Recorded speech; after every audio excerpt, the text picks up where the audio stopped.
do you look like, your mom or your dad? Neither. I look like money. What's something parents need to stop doing?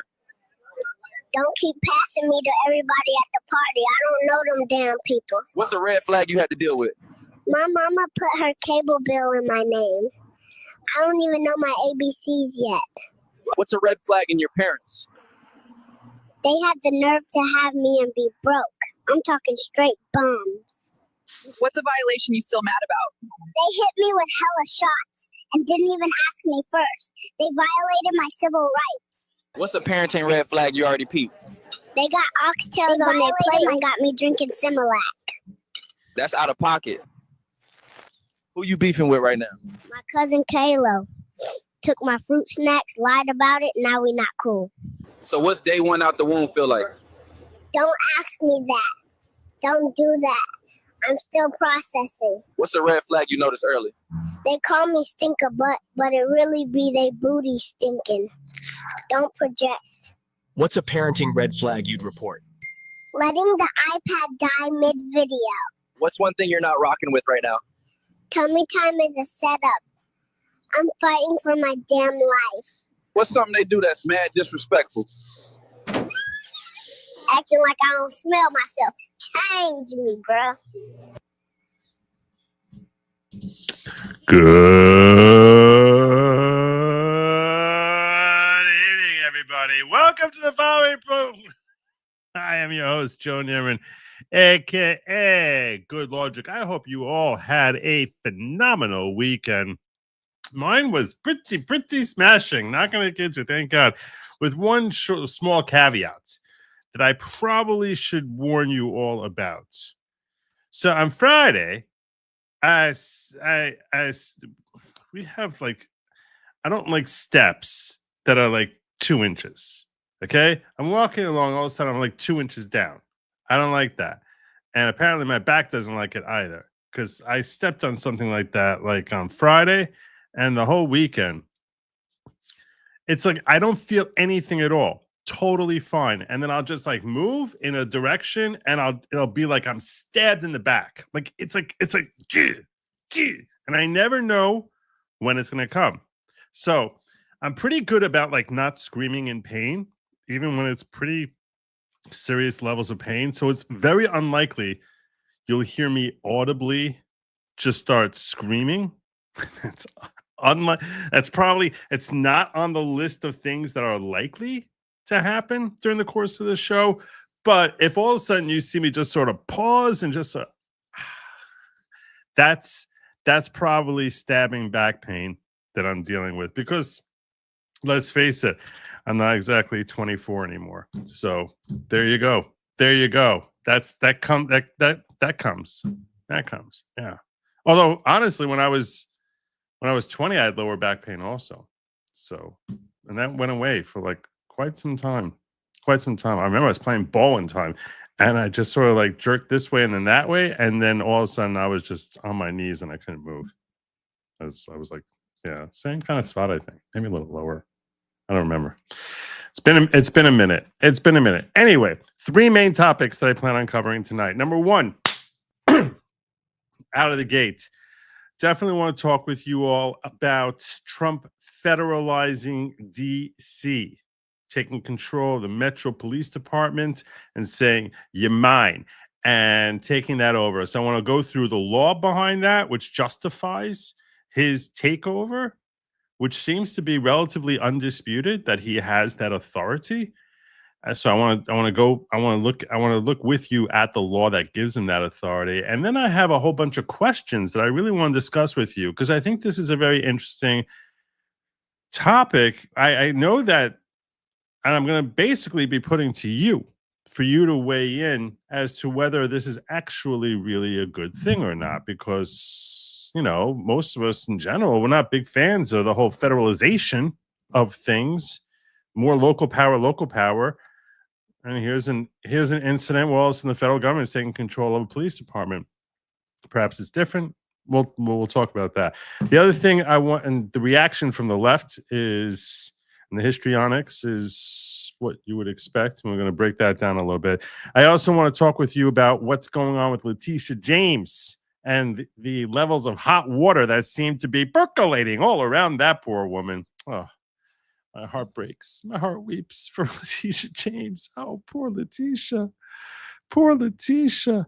And finally, I want to talk with you all about Israel's bombing of the staff of the Al Jazeera news reporting agency in Gaza, and talks about what is happening there and some thoughts that I have on that. So that's what I got for you tonight. I also have we have a goal up tonight where I will go for an extra hour. There's a whole bunch of other smaller topics that particular Jim recommended that I cover that I haven't even mentioned yet, which I'll get into if in fact we reach our goal, which as always is 15 super chats of yellow or higher during 2 hours. It's a goal which is like just the right level of, sometimes we hit it, sometimes we don't.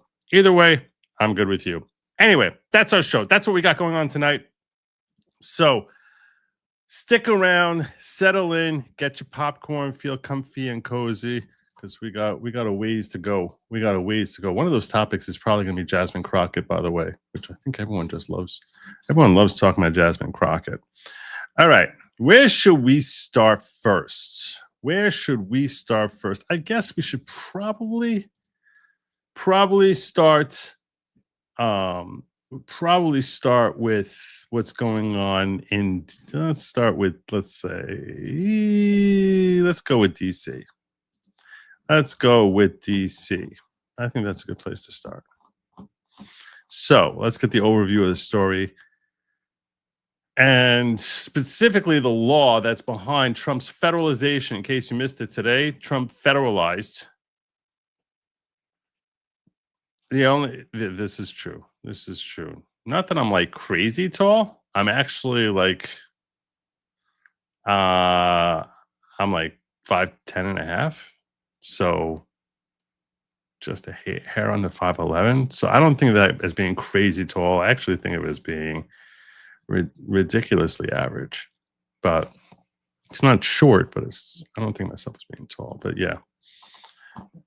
I don't know. If you gave me an extra 3 inches, would I take lots of back pain? That's what she said. All right, let's move on. What to know about the DC Home Rule Act as Trump puts DC police under federal control? Should we start there? I don't really want to start there. I really want to start. I want to start else. Let's start elsewhere. Let's talk about. I was gonna start there, but I'd rather start. This is definitely not where we're starting. All right. No, let's not start there. I wanted to start. Let's start with a basic story. This is a more basic, generic story. This is a good place to start. Trump federalizing the Washington, D.C. Police Department in a move that he says he is making to fight crime and make the nation's capital a safer city. But the Metro Police Department there and the Justice Department says violent crime in the city fell to a 30-year low. At the same time, the president's trying to find a way to do something that he promised to do on his first day in office, end the war in Ukraine. NBC's Monica Alba has details from Washington. You remember I said, I offered 10,000 once. President Trump declaring a public safety emergency in the nation's capital. Today announcing he's sending National Guard troops to the streets of Washington, D.C., claiming crime is out of control. This is Liberation Day in D.C., and we're going to take our capital back. He also federalized the Metropolitan Police Department temporarily after a former DOJ employee was attacked, according to a police report. The president said he would notify Congress about the decision, but gave no specifics for how long he would overtake the police department, though he would need joint approval from Congress if it lasts more than 30 days. You'll be so happy because you'll be safe. When you walk down the street, you're going to see police or you're going to see FBI agents. But statistics from the Metro Police Department and the Justice Department contradict the president. An MPD report shows violent crime is down 26% from last year. Homicides are down 12%. Critics point out that the president didn't immediately call in the National Guard when rioters attacked the Capitol on January 6, 2021. Whose city? Our city. Outside the White House, D.C. residents made their disapproval known loud and clear. The president saying he may implement the D.C. plan in other cities.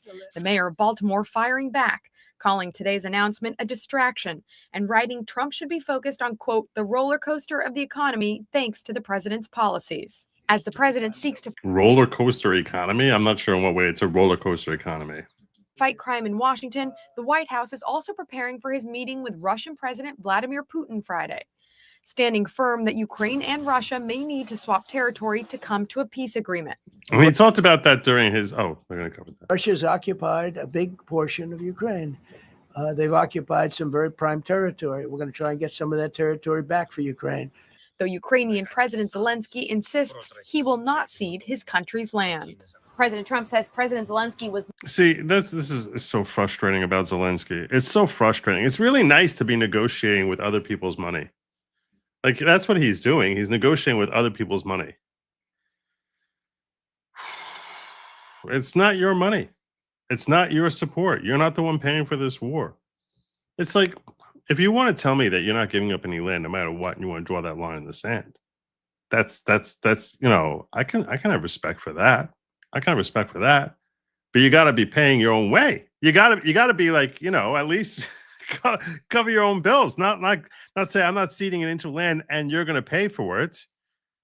That's like saying I insist that I'm going to drive a Jaguar because, you know, like I can't be seeing anything less than a Jaguar. What are you kidding me? What are you kidding me? I'm gonna get seen something less than that, and then I say now pay for it. What?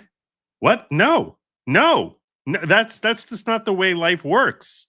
So it's very aggravating to hear him basically saying, "I'm going to take a hardline approach, and you got to pay for it." It's like, no, that's a hard pass. Very, very hard pass. Kind of agree with this. It was the first car that popped into my head as far as being something that I felt like is probably out of my price range. Okay. It was the first car. I knew someone was going to go there. I knew it. I had no doubt at all. As soon as I said it, I was like, why didn't I just say some freaking muscle car? Damn it.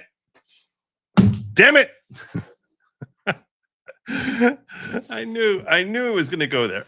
Oh, yeah. Not a part of the planning for this meeting. And today, the German chancellor invited world leaders, including President Trump, to a virtual meeting before Friday's summit to discuss the peace negotiations and pressing Russia to end the war. Monica Alba, NBC News, Washington. So there you go.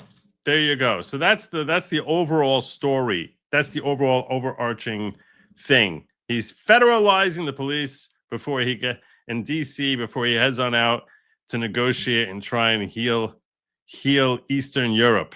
Try and heal that sucking wound called Eastern Europe, where I think they're probably out of any sort of actually fighting age men in Ukraine. But no, we're not ceding 1 inch of land, not 1 inch of land. So I want to break down for you the statute very quickly, because you know that I'm the lawyer who hates talking law. So I want to break down for you very quickly the statute which justifies Trump coming in and federalizing the police there, taking over for Mayor Muriel Bowser.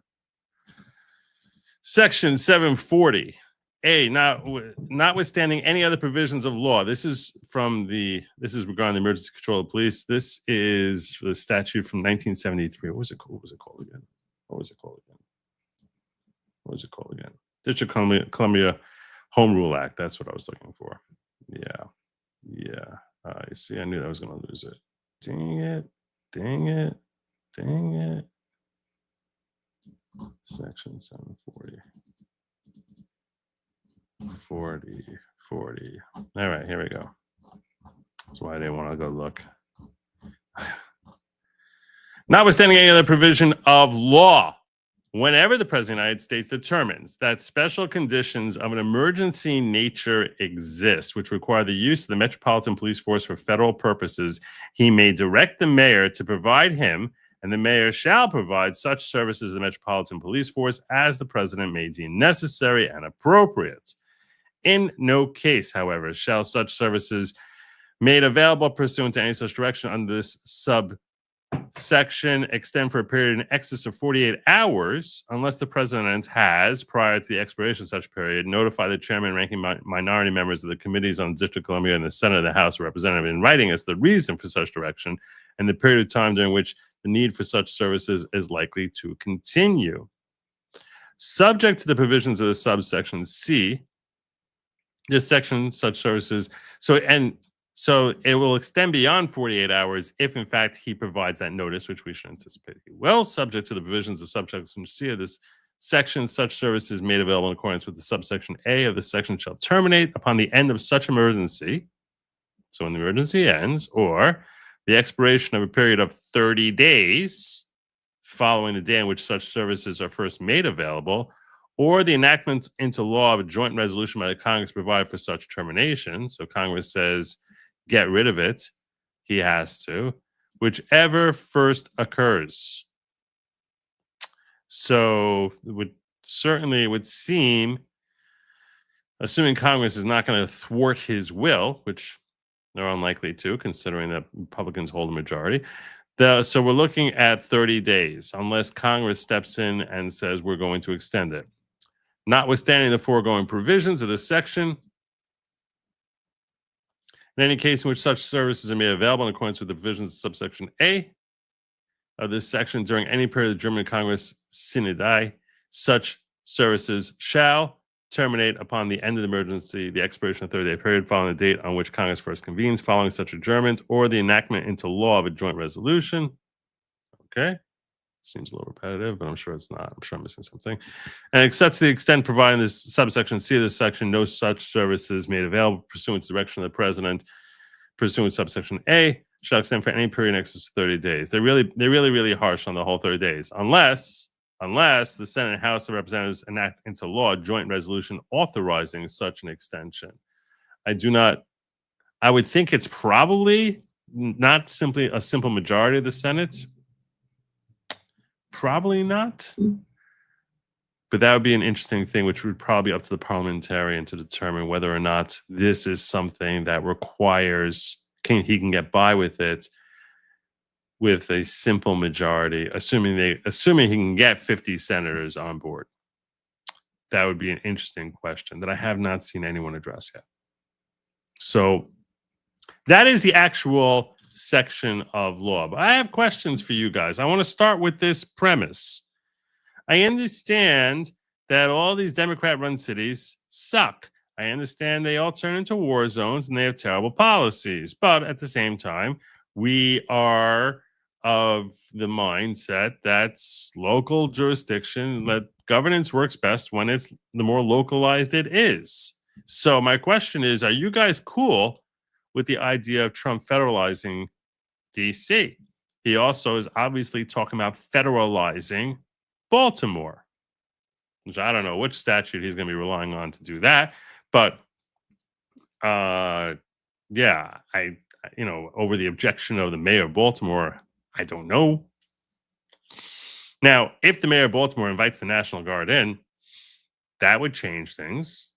And perhaps if he has raving success in DC, that would happen. Although, let's face it, not bloody likely, no matter how much success he has in DC, given historical reactions from the left. They almost never seem to actually recognize his successes, no matter how glorious and ostentatious his success may be. So it seems unlikely that the Baltimore mayor is ever going to step in and say, oh yeah, do that for us here in Baltimore. That doesn't seem likely. So my question is, are you guys okay with this? Or do you think, no, you know what? This is more federalization. This is bad. This is not good. Or would you want to see more of this because Democrats suck so hard? It's an interesting question. So I throw that to you. See, some of you are already weighing in. I'm against centralization of power. And some people might say DC is different. DC is special because it's already under federal jurisdiction. It's not like it's not part of a state. It's its own federal district. Joe's almost 50. We know because single bad steps equal back pain. Maybe time to strengthen core and get back to the gym. I do go to the gym. Thank you very, very much. Thank you very much. Okay? I don't need the criticism because I actually started going to the gym like a couple of weeks ago. So, yeah. It's not a matter of your back pain. It's not a matter of your core. I was going to go today, but I was like, no, my back's killing me. Has anyone checked Letitia James' property tax records to see what she homesteads? And maybe property tax fraud on top of mortgage fraud. I haven't seen anything on her property tax records. So I don't know. Bowser was so depressed at her presser because her attorney told her she can't do squat about it except comply. It was so delicious, winning bigly. I'm about to go look at that right now with you guys. Only DC, it isn't a state. Make sure I'm checking on. I gotta check on the ghetto right now with you guys. Make sure I don't miss anything that's happening in the ghetto. What happens in the ghetto stays in the ghetto. So Renee is saying DC is the capital of the country. He should clean it up. Uzelian is blaming my bed.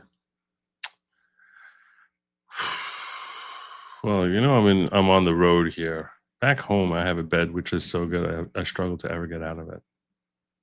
So good. And I don't have that here. It's good. It's okay. Lady Lawgic is sympathetic, and she's done a lot to try helping, and that's in that vein. Someone mentioned Muriel Bowser. We should see her crying about this and clearly recognizing that indeed, who was it that mentioned it? Who was it? It was Kathy. Yeah, indeed, she's helpless. Our nation and around the world. We have the nation's premier park system, fantastic public schools, including a free and robust It's a war zone. pre-K program starting at age 3.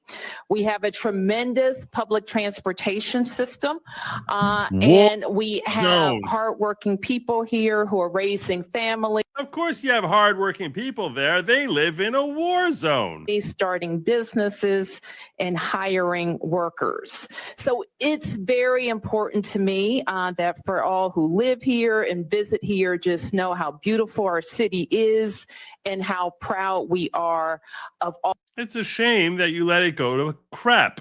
All that we've accomplished here. Although the left is screaming. I know everything's way better now. We're unique in other ways as well. Though we pay taxes, in fact, we pay more than most states per capita. That's a nice advertising right there. I don't know why. I don't know which of our speechwriters thought that was a good thing to throw in there. We're not a state. We don't control the DC National Guard. We don't have senators or full autonomy. Limited home rule gives the federal government the ability to intrude on our autonomy in many ways. I've said before. Meaning, yeah. I know you guys want me to all go to court and scream about this. There's nothing there. He's acting like clearly within the metes and boundaries of the law. And I'll repeat that I believe that the president's view of DC is shaped by his COVID era experience during his first term. What? What does that even mean? What does that mean? How is... And it is true. He was there 3 years before that, too. That those were more challenging times related to some issues. It is also true that we experienced a crime. In other words, it was a freaking real crazy war zone during COVID. Crime spike post-COVID. But we worked quickly to put laws in place and tactics that got violent offenders off our streets and gave our police officers more tools, which is why we have seen a huge decrease in crime because of those efforts. We have been able to reverse that 2023 crime spike. Yes and no. We're going to talk about, I've been doing a lot more digging into DC crime, violent crime, because the left is talking all about the improvement in violent crime in DC, and they're not completely lying from what I've seen. It's not completely a lie, but it's not completely the truth either. This year, crime isn't just down from 2023, it's also down from 2019, before the pandemic, and we're at a 30-year violent crime low.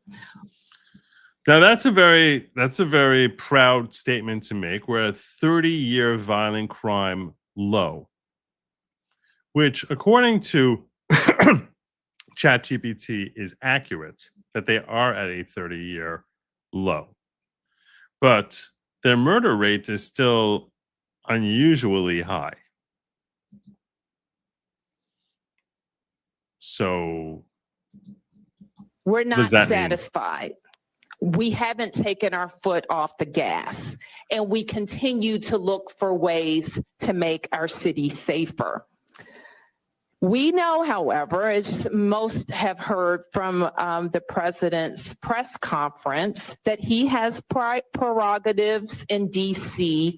unlike anywhere else in the country, including his authority given by our home rule charter to require the mayor, to require me to supply services of the Metropolitan Police Department. And he also has control and the ability to deploy the National Guard. But let me be clear, as our home rule charter is all 16 months. You get him, GB. YouTube viewings. Good to see you. Also Good to see you clear, too. and the president's executive order restates. Chief Pamela Smith is the chief of the Metropolitan Police Department, and its 3,100 members work under her direction. Not anymore. The Home Rule Charter requires the mayor to provide the services of MPD during special conditions of an emergency, and we will follow the law. Though there's a question about the subjectivity of that declaration. In fact, this is her way of saying, maybe you can talk me into taking this to court. the chief has already provided a high-level liaison and point of contact with the federal government and made those initial contacts. The executive order is also clear that the president has delegated his authority to make requests of us to Attorney General Pam Bondi. I have reached out to Attorney General Bondi and hope to schedule a meeting soon. My message to residents is this. We know that access to our democracy is tenuous. That is why you have heard me and many Washingtonians before me advocate for full statehood for the District of Columbia. This we're going to talk about in a moment, that she wants full statehood. We are American citizens. Our families go to war. We pay taxes and we uphold the responsibilities of citizenship. And while this action today is unsettling and unprecedented, I can't say that given some of the rhetoric of the past, that we're totally surprised. I can say to DC residents that we will continue to operate our government in a way that makes you proud. We will balance our budgets. We will deploy our services. Our kids are going to start school on August 25th. And we will work with the federal government to do the things that they should do for our city, including making sure that we have the judges that we need including making sure that all federal parks are supported, not just with law enforcement, but with other clean and safe activities, and including making sure that our economy is supported by rational federal actions as it relates to the federal workforce, federal workers, and federal property in the district. All right, she's just, now I feel like she's just blah blah blah. So I want to cover with you here what Mike Lee, Senator Mike Lee, Utah, says about this scenario. He put out a brief thread on this where he said, with President Trump's he wrote this yesterday, with President Trump's anticipated announcement August 11th on stopping violent crime in DC, it's time to push hard for federalizing our nation's capital city. DC chaos under Mayor Bowser demands it. Let's revisit her 2020 blunder that sheds light on this. He cites to the New York Times article, which basically talks about this was from 2020. Yeah. Mayor Bowser evicted over 1,200 National Guard troops, including Utah's 19 Special Forces group, from DC hotels during the George Floyd protests in 2020. She called the troop deployment escalatory, but they were protecting federal buildings and keeping order when DC couldn't or wouldn't. That eviction made DC less safe. Kicking out the Guard left DC exposed amid chaotic protests with fires, vandalism, and clashes raging. Stripping away trained troops signaled weakness, putting residents, businesses, and monuments at higher risk of violence and looting. Bowser's call was politics over safety. Her stunt undermined security when DC needed it most, leaving our capital vulnerable and escalating risks instead of de-escalating them. While her own voters in DC might have appreciated that for reasons that are tough to comprehend, it was bad for the country. That's the perfect example of why DC needs to be under the legislative authority of Congress as the Constitution directs. This chaos, teen offenders, violent acts, and a city where staffers fear walking streets is a direct echo of Bowser's 2020 blunder, putting politics first and leaving DC vulnerable. Her track record has turned our capital into a danger zone, failing residents year after year. So it's very now. I think he is being a little bit harsh because, look, she does have violent crime down. We shouldn't deny that. But the Democrat before her and the Democrat before that was equally terrible. They're just really bad at policing cities. This is why we need the Bowser Act. Congress has the power and duty under Article 1, Section 8, Clause 17 to govern D.C. Home rule's a disaster, transforming our capital into a crime-ridden mess. Repeal it, restore congressional oversight, make D.C. a safe, shining example. It's time to act. D.C. shouldn't be a cautionary tale of failed governance. It's our nation's capital city. Federalize D.C. to stop the chaos and bring back safety. Let's fix this once and for all and watch tomorrow's announcement. It could be the start. So there you go. That was based Mike Lee. So surprisingly didn't get more of these. Surprisingly. But so he wants it federalized, obviously. He thinks that would fix it. I guess it couldn't be worse. But I am curious. I'm going to put a poll up. I am curious what you guys think. Why didn't this goal take? I thought the goal took. Dang it. I had a goal up there.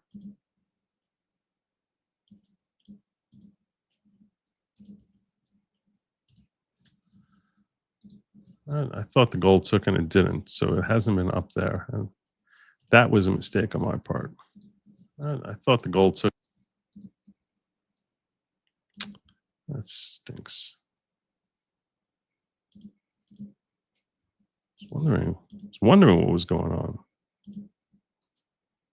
I'll count the two that came in earlier. But the goal was added topics, added hour if we hit our goal. There we go.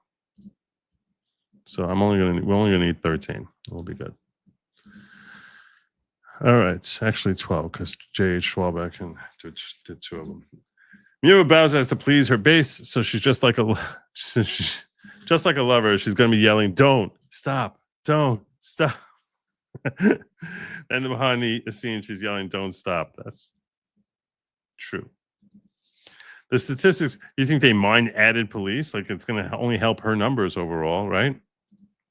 The statistics they're using with murder rate dropping to 12% less than last year's, comparing all of last year to the first 2/3 of this year. Are you sure about that, Wellesley?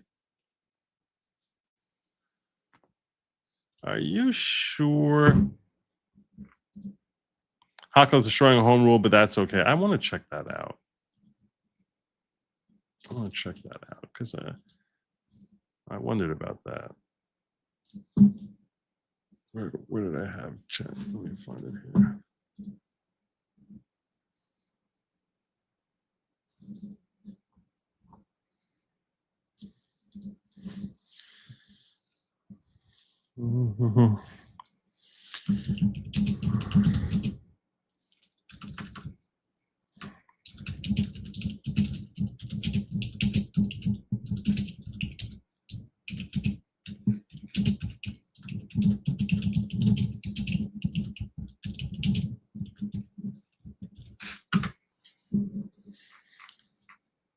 Let me see. Oh. Hi. Everything's fine. It's compared to the same period during 2024. 99 homicides so far in 24, down from 112 by that date in 2024. So 13 fewer. Okay. All right. So I don't think this is I wanted to be I'm glad I checked the numbers here because this is not technically accurate. DC Police Union is in support of Trump declaration. Do I need to bring that up for you in order to prove that? Do I need to bring that up? Because I actually have it here. I actually have that.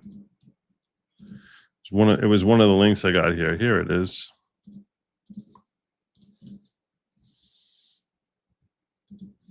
President Trump earlier saying he's deploying the National Guard to the nation's capital and placing police under federal control now. Let's bring in D.C. Police Union Chairman Gregory Pemberton. Thank you so much, sir, for being here. So from your view, is this necessary? Well, look, we completely agree with the president that crime in the District of Columbia is out of control and something needs to be done with it. We have to go back to how we got here, though. In 2020, the D.C. City Council passed an enormous amount of legislation that handcuff police officers, exposes them to administrative, civil, and even criminal liability, even when they do their jobs properly. And now, 5 years later, our authorized sworn strength is 4,000 sworn police officers. We currently have 3,180. So we have more than 800 vacancies for the position of police officer. And the way the department makes up for that gap is through 2 million hours of mandatory overtime every year. So the fact that we need help from federal law enforcement and maybe even the National Guard, it shouldn't come as a surprise. And we agree with that. I think one of the issues here, though, is that we all know that's going to be temporary. So in order to fix this problem and make sure that it doesn't ebb and flow and that the feds come in and we lower crime and then they leave and we're left holding the bag, it's very important that people know that there is underlying legislation that needs to be corrected so that we can actually properly staff this police department in order to properly police the city. So there you go. Only proving the point that Allegan News was making there. J.H. Schlebeck says this is 100% no means yes. She wants it so bad. She can't let her supporters know she just slept with the milkman. Hey, Joe, love your Jewish self. This political woman of the night can pound sand. There you go. There you go. Thank you, Jadine. DC Metro Commander Michael Polium suspended in May for misreporting the violent crime numbers that everyone keeps touting are down from 2023. Fake.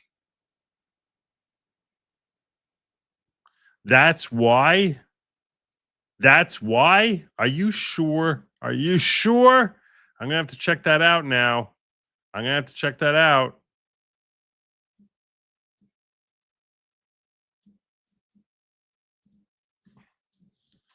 Now I need to check that out. We need my audience needs to know.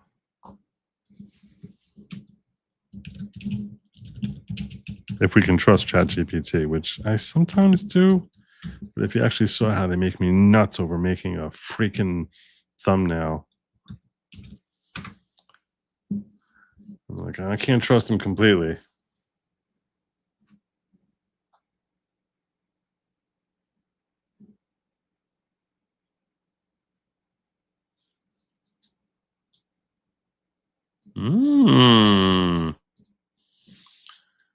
Is this true? I just copied and pasted what Kathy wrote here. It's good I copy and paste it because I can't even write the word this without typoing it. So there you go. It appears to be true that Commander Michael Pulliam was suspended in mid-May for allegedly misreporting violent crime numbers, but the situation is still in investigation. Definitive conclusions haven't been properly confirmed. Here's what we know from reliable sources. He was suspended. The Fraternal Order of Police claims that commanders, including Pulliam, were reclassifying violent offenses like shooting, stabbings, or carjackings into lesser categories such as theft or felony assault, which aren't tracked in daily stats by the FBI. What this means, statement you reference was that Pulliam was suspended for misreporting data, are therefore suspect.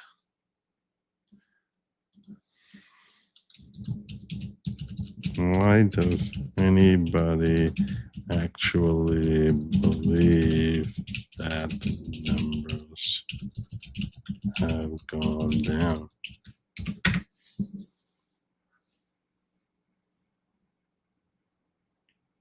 The official data still says so.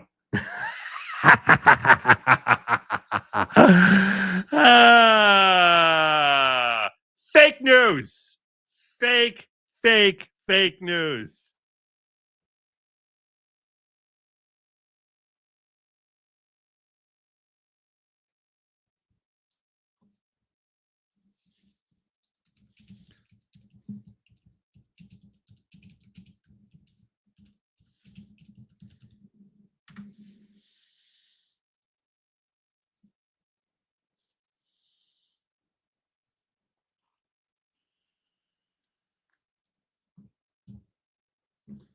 It's so pathetic.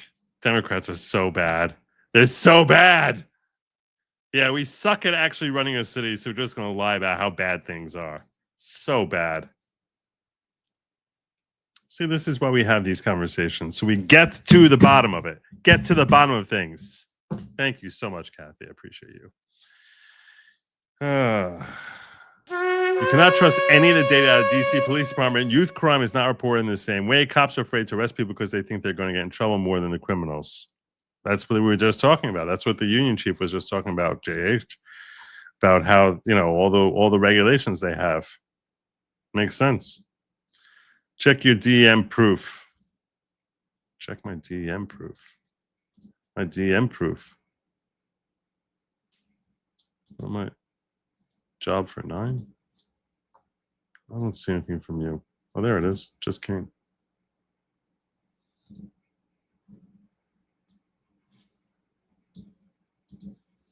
And in case you don't trust AI, as you should not, job for 9 is here to share this. DC police commander suspended accused of changing crime statistics. Yeah. How do they know? How do they know that he was lying?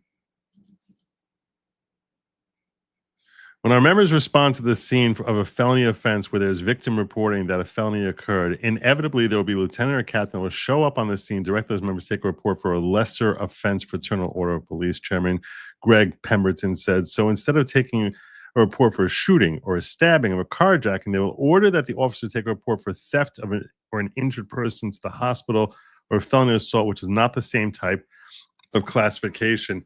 These jackasses, these utter jackasses. So they're basically become complicit with the criminals. The police department's commander staff is still focusing on 2 categories in order to get the numbers to fall. Pember said, armed with dangerous weapon and injured persons to the hospital. When management officials are directing officers to take reports of felony assault, or if they're going back into the police databases and changing offenses to felony assault is not a category of crime that's listed in the department's daily crime stats. It's also not something that's a requirement for FBI's Union Crime Reporting Program. So by changing criminal offenses from, for example, ADW batter or ADW gun to felony assault, that would avoid both the MPD and the FBI from reporting that as part one of the felony offense. Unbelievable.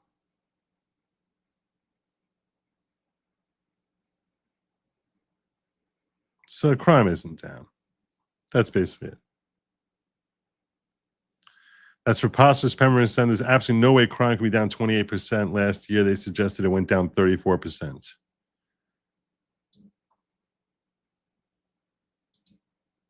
Subsequently, according to 3 sources familiar with the incident and the timing of everything, Wright ordered Commander Pulliam to pack up his wife's belongings from Youth Division and move them on his own to his wife's new assignment in 7D. He viewed the order as retaliatory misuse of authority, sources familiar with the complaint said. About a week later, Pulliam's police powers were revoked. 5 law enforcement sources told News 4. And the union made this statement. The Metropolitan Police Department is committed to upholding the trust and confidence of the public. Any irregularity in the crime data brought to my attention will be addressed immediately. I do not condone any official reclassifying criminal offenses outside the guidelines of the MPD policy. Any allegation of this behavior will be dealt with through our internal processes, which will ensure those members are held accountable. I have the utmost confidence in the command staff leadership currently in place across the Metropolitan Police Department. Well done job for 9 and Kathy and JH. All you guys did. My chat is awesome. Watch the first 5 minutes of Matt Taibbi on Locals on Wiseman to see what I said. They contact the department and they said so. To see what you said. Look, I understand, but the actual numbers, the one area you struggle to lie about is, I don't know where they come up with that.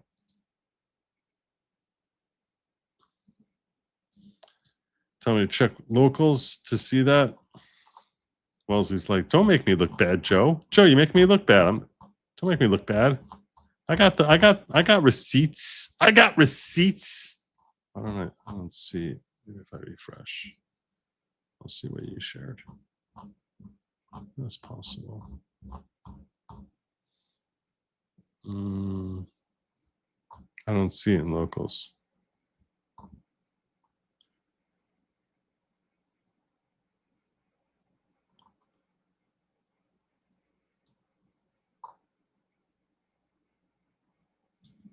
I don't see it in Locals. I'm sure you saw it somewhere that you felt was reliable. I'm simply saying that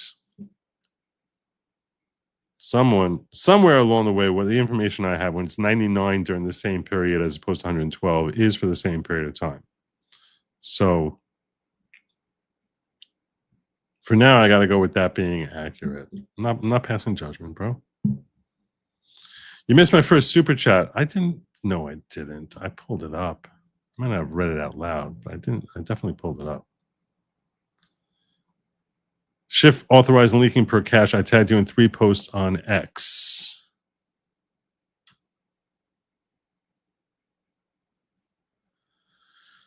Trump's. This is what I said. That Trump said I pulled this up for sure. Trump said he hopes the example he sets will inspire big city mayors to do this on their own in conjunction with their governors. Democrat mayors are lying. Yeah, well, these mayors are lying when they talk about the violence going down.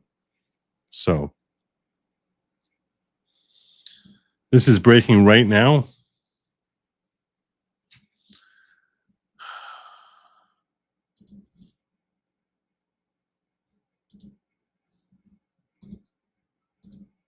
Is anybody out there? Oh, there you are. It's the first 5 minutes here. This story is going to take.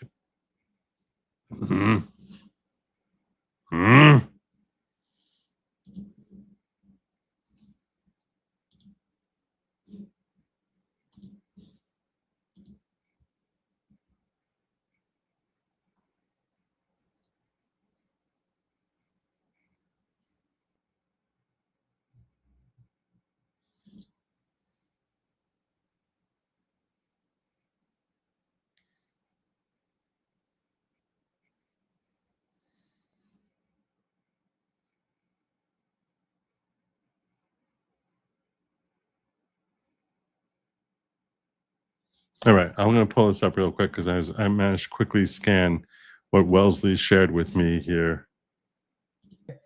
And what is it?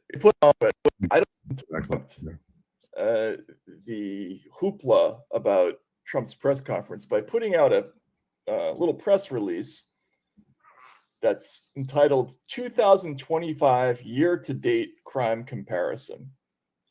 And I want to preface all of this by saying I don't live in the District of Columbia. I don't know how bad crime is or isn't compared to previous years. I don't have anything to go on the way I might in New York City, for instance, right? Like I've seen noticeable changes in New York, but I don't know that that's the case in DC. But Trump, in case you're wondering, you don't know who this individual is. He is Matt Taibbi. He's an independent journalist who is pretty widely respected. He was one of the people who was, he and Michael Schellenberger were the two folks who were tasked by Elon Musk to oversee the release of the Twitter files, and widely respected as being a good faith journalist. Has been claiming that there's a significant crime increase, so they put out this, okay?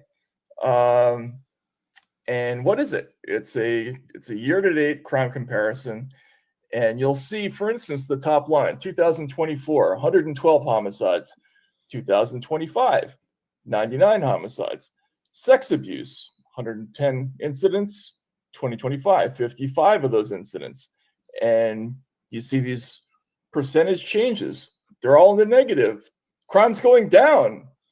What's going on? What's the fuss? Or as they would say in Miller's Crossing, what's the rumpus? What are we talking about? What's here? the rumpus? Crime is going down. Let's see So if anybody. I'm going to check. Just if you're not familiar with Miller's Crossing, I urge you to check out that movie. Great movie. Look into your heart, Tom. Look into your heart. Come on, they can't make us do this. pause a sec. Let's check if anybody has guessed over here on the comments. Has anyone guessed? Do any of our readers yet guessed the punchline of this story? Has anyone guessed that no responsible reporters thought to reach out for to see what's up with those numbers? Because the first thing that jumps out to me is, gosh, they have a number already for homicides for 2025. Exactly. That includes right? that includes pre-crime, right? Right. Yeah. How are they scaling out for the whole year? Isn't the Philip K. Dick novel set, or at least the movie, in Washington, D.C., the home of pre-crime? It is, yeah. Well, I see what you're saying here, Wellesley, but I think they're mistaken given it's very simple. It's a very simple check. I think there was like it's a relatively simple check. How many murders? How many homicides in DC in 2024? Was it 112 or was it more? Yeah, see. 187 homicides in DC, according to DC's Metropolitan Police, for the whole year. So I understand that what Matt thinks, but he's mistaken. They were using the same date in 2020, a year ago. The numbers as of August 11th, 2024, presumably. So I understand why you got bad info, but Matt Taibbi there has bad info. So Democrats equal decay. Whistleblower turned him in. Oh yeah, that was another thing. Kimmy wanted me to check out on X. She says she tagged me. Let me see what she tagged me in.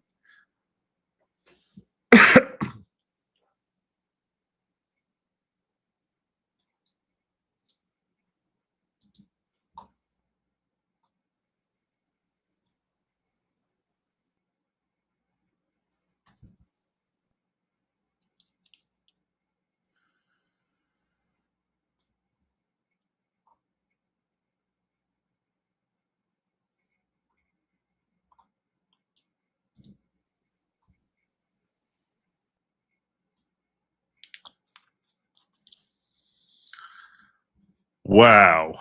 Wow. All right, we're going to interject in this story here in the middle because Kimmy is bringing me a scoop that's breaking now. I'm just going to let me get to these real quick. By the numbers, who's committing crime in D.C.? Well, I don't know if that's really a fair assessment because I think they have a much higher percentage of minority than even most cities. I know you don't want to look at locals chat because we normally talk about what was for dinner, but that is where the link is. Oh, you were talking about locals chat. I wasn't looking at locals chat. No, I was looking at locals in general. That's why I made that mistake. I apologize for that. Join the chat.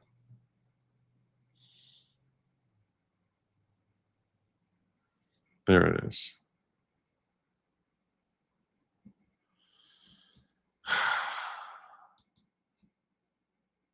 All right, let me come back to this. Let me come back to this. I didn't think you were streaming tonight, so I went live. No worries. If you could redirect it to me, that'd be awesome. Also, I dropped a link to the Schiff story in the chat. Thank you. Thank you. I got links from Kimmy. Kimmy's hooking me up. All right.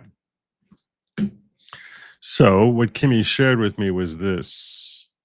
And I appreciate you so much for this. We found that we declassified it. Now Congress can see how classified info was leaked to shape political narratives and decide if our institutions were weaponized against the American people. What?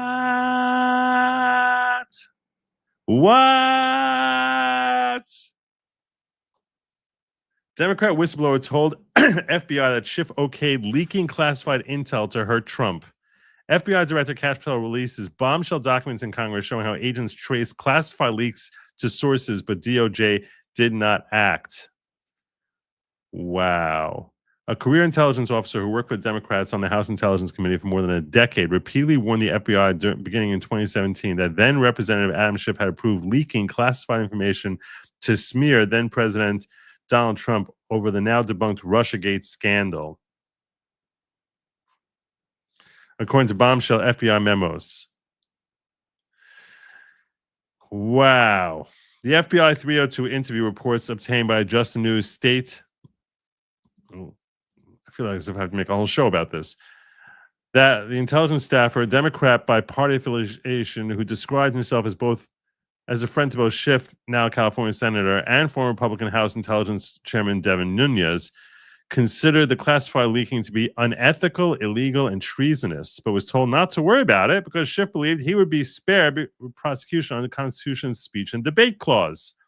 No publicly disclosed opinion from the AG or the Solicitor General can be found making that determination as a matter of law. But officials told Just the News that DOJ officials showed little interest in pursuing Schiff when the allegations were brought to them years ago, citing the very same excuse the lawmaker had offered. In his most recent interview with the Bureau in 2023, the whistleblower, whose name is redacted, told agents from the FBI's St. Louis office that he personally attended a meeting which Schiff authorized leaking classified information.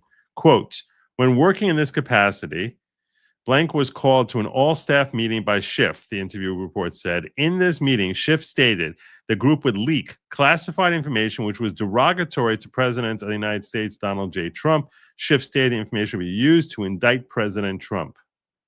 Wow. Wow. Wow. The whistleblower told investigators that he, quote, stated this would be illegal. And upon hearing his concerns, unnamed members of the meeting reassured they would not be caught leaking classified information. The staffer made similar claims to the FBI's Washington field office as early as 2017.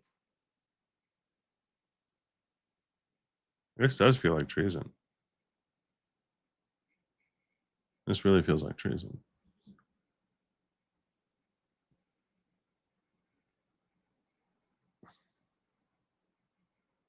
Wow.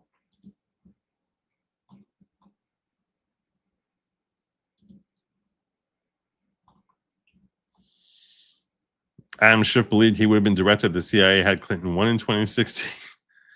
Following the U.S. presidential election in November 2016, the mood within HPSCI was indescribable, said blank. Ranking member Schiff was particularly upset as he believed he would have been appointed to be the director of the CIA had candidate Hillary Clinton won the election.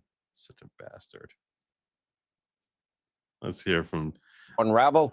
I'm not a big Sean Hannity fan. Okay, I'm just telling you, I'm not a big Sean Hannity. But once in a while, people go to him with scoops. So you sort of got to take your pickings where you can find them. The same way I'm not a big fan of taking information from Ghislaine Maxwell, but it's like, okay, you're not going to be able to like find a source around Epstein who is not going to be someone really slimy. So you sort of try to listen and then look for corroboration. Similarly, I think that Sean Hannity is about as deep state as you can possibly imagine. But you got to take your information where you can get it and look for corroboration. And tonight, breaking news and new developments as the Russia hoax continues to unravel.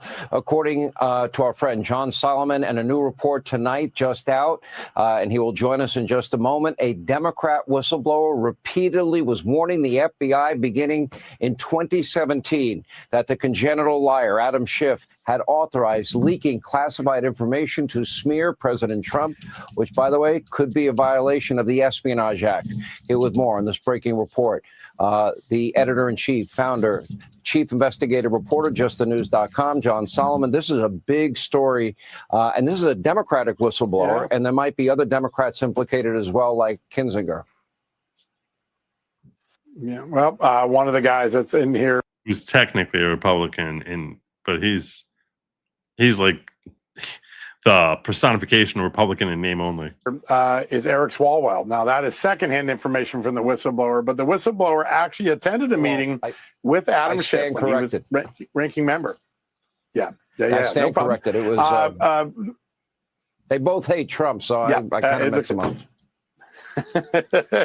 Yeah, they all merge together these days. So it's Swalwell, not Kinzinger, I guess. So this whistleblower literally sat in the meeting, he tells the FBI, where Adam Schiff authorized the leaking of classified secrets to dirty up Donald Trump and to try to build towards either a select committee in Congress or a special prosecutor. This whistleblower was a career intelligence officer. He had worked for the House Intelligence Committee, Democrat staff for a dozen years when he came forward to the FBI. He gave 4 interviews. He gave very specific information to the FBI, and nothing happened. Why? Because the Justice Department simply decided to take a pass. How many times have we sat around in the last decade and heard, we're going to get to the bottom of that classified leak, and then a few months later, we couldn't get to the bottom of that classified leak. In the case of Adam Schiff, they got to the bottom of some classified leaks, but the Justice Department chose not to act. So tonight, past attorney generals, people like Merrick Garland and Jeff Sessions and Rod Rosenstein, who was acting on Russiagate, they've got some serious questions answered. Did they know about this Adam Schiff stuff? Why did they allow it to be passed on? And will anything happen in the current Justice Department? And the reason this is particularly interesting, in fact, if this is a violation of the Espionage Act, is because that has no statutes of limitations, potentially a capital offense. Now, frankly, try prosecuting a Democrat in D.C. Good luck getting a unanimous jury to find the conviction there. But, excuse me.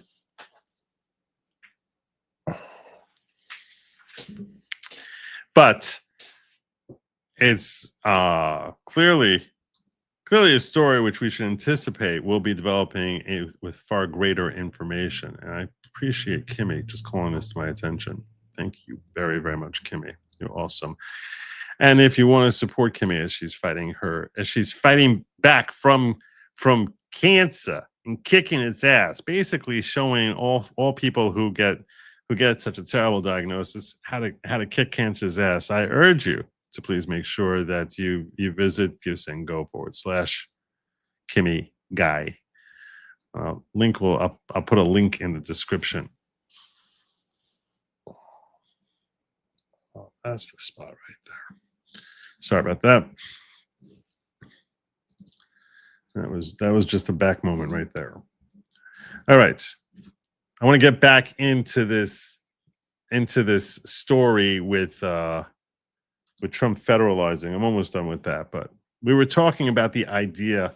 Well, let me just get super chats first in case there are any related to this little diversion that we had as we just did a little weave. They emailed the government and clarified it. I'm not sure what you're saying there. Sean Hannity, take off the CIA pin he used to wear.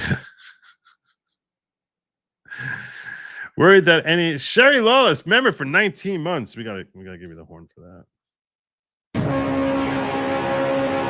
Worried that any indictments will end up an acquittal and these boneheads will just be martyred.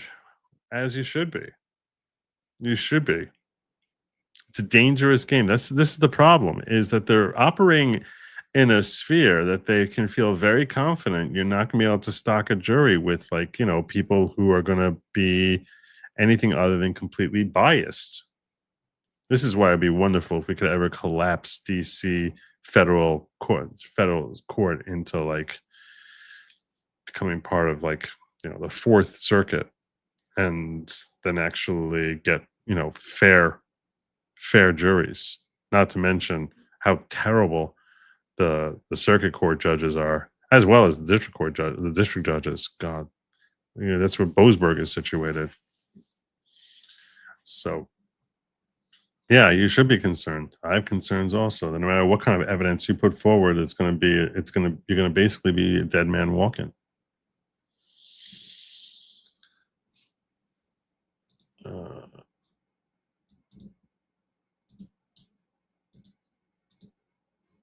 I think I'm gonna wrap up the. There are a couple of things I wanted to share with you about the meltdowns from the left about this federalization. The meltdowns from the left. There was a couple of things I wanted to share on that. So let me just do that before I get on that. Before I move on to the next topic. Watch them. The police are standing, and they're told, don't do anything under any such. So this, and you can see they want to get at it. And they're standing there, and people are spitting in their face, and they're not allowed to do anything. But now they are allowed to do whatever the hell they want. Whatever the hell they want. Yeah, whatever the hell they want. If they get assaulted by being spat in the face, yeah. As if police have been not doing anything before this, Eddie. Yeah, they haven't. There've been all these restrictions which have stopped them from doing whatever the hell they want. That was exactly his point. What did you miss? What do you make of that? Whatever the hell they want. Such an idiot. Chris, to be honest with you, I'm trying to hold. Let me set you up with a question that's designed to elicit your far rage. Hold my temper. Okay.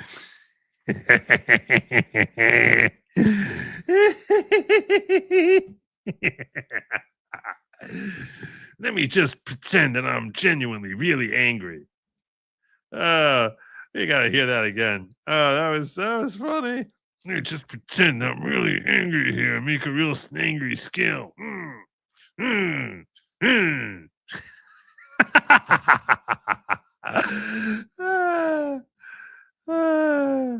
This is so good.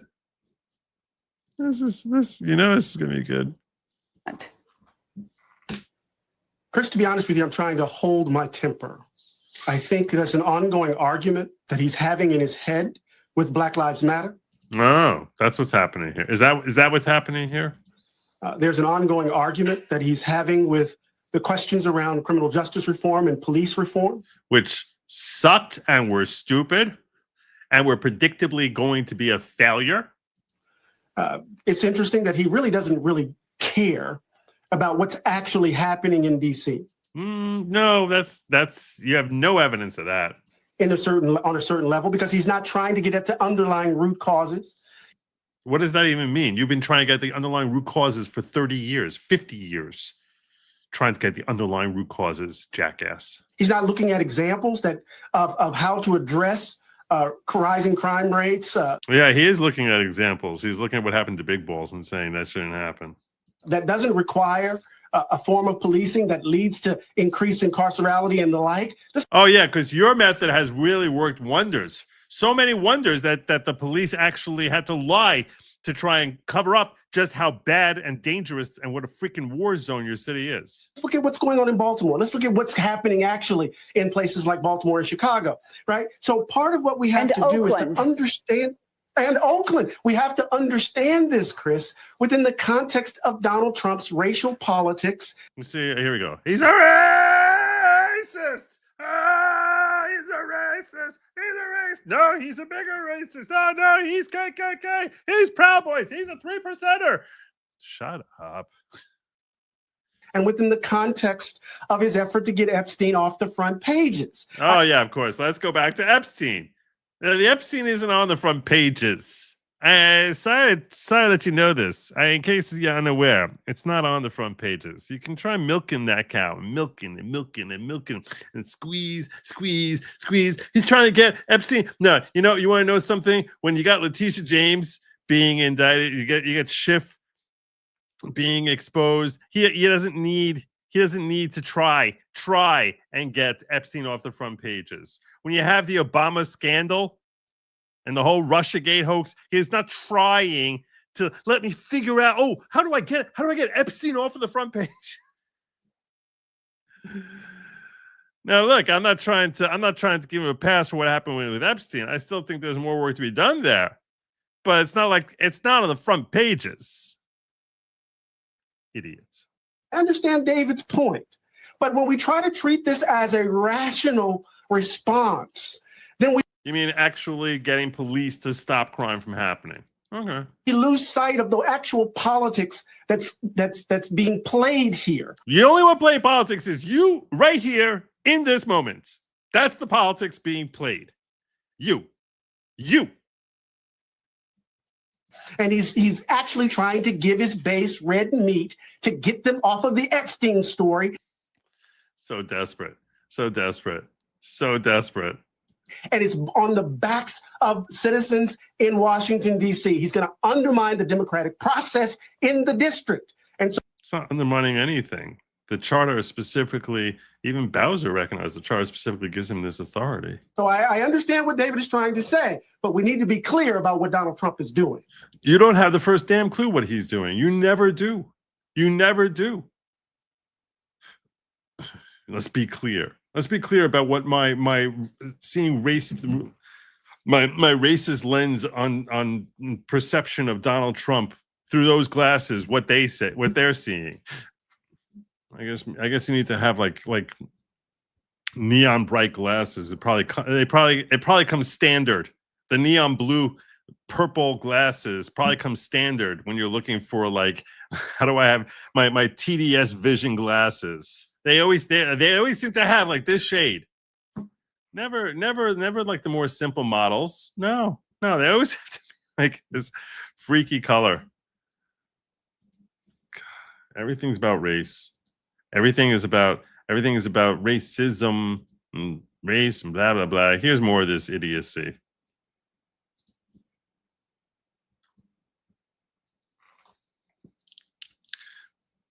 Actually, it's idiocy being rejected. Idiocy from the Reverend Al Sharpton. That's right. I invoked Rush Limbaugh there. That was a Rush reference right there. The Reverend. Increase in federal surveillance and guns on the streets really the answer here? Rena? Put it this way, Rev, it's a starting point. And I'm not somebody who says that lightly. I say that as somebody who has been a DC resident for nearly 2 decades. I have seen firsthand what DC has gone through post-pandemic, and it has been tough. And though crime may be down right now, it will come right back up because Mayor Muriel Bowser's leadership has failed time and time again. And I have given her a chance.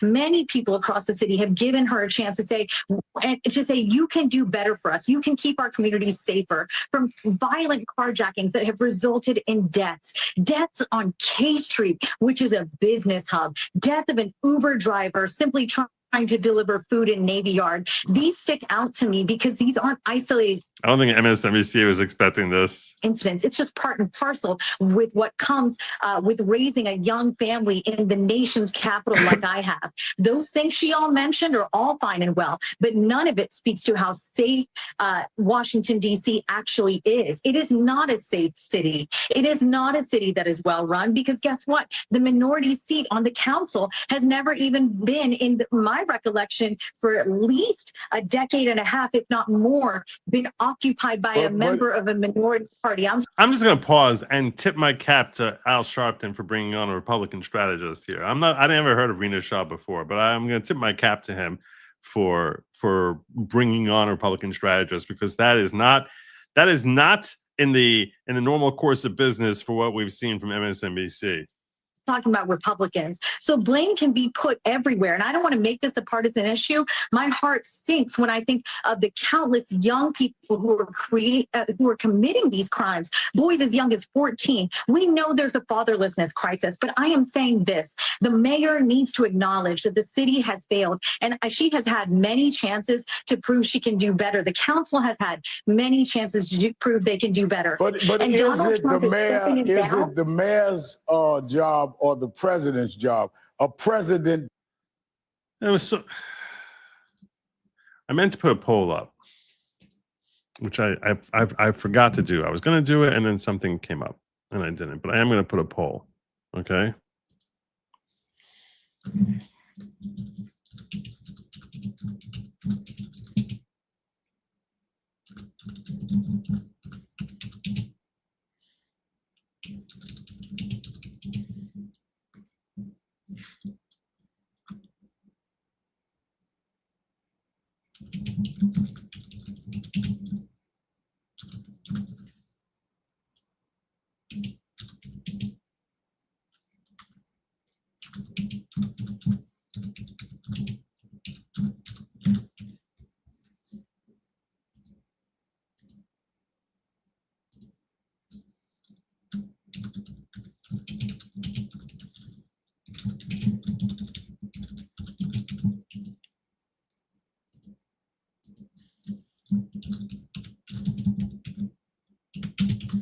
So I'm putting in this poll here. Do you want to see Trump bring in National Guard into war zone cities?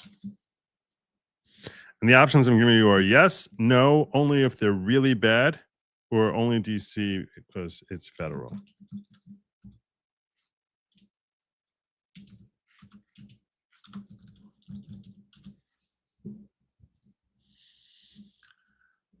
And I will check. I feel bad that I neglected the ghetto. Fly Crew hit me up earlier, made a joke about my 3 inches that I somehow forgot to cover. Where he said, I hardly ever get to watch you live. I usually stay for the next day at work. Let's talk about you getting an extra 3 inches, Joe. Let me tell you something. If I had an extra 3, if I was an extra 3 inches, I'd be dangerous. Just saying. In the ghetto, and his mama cries. In the ghetto, and his mama cries in the ghetto. No, I'm not going to even try that one. Song I barely know. All right. Did I cover everything? I think I covered everything. I did.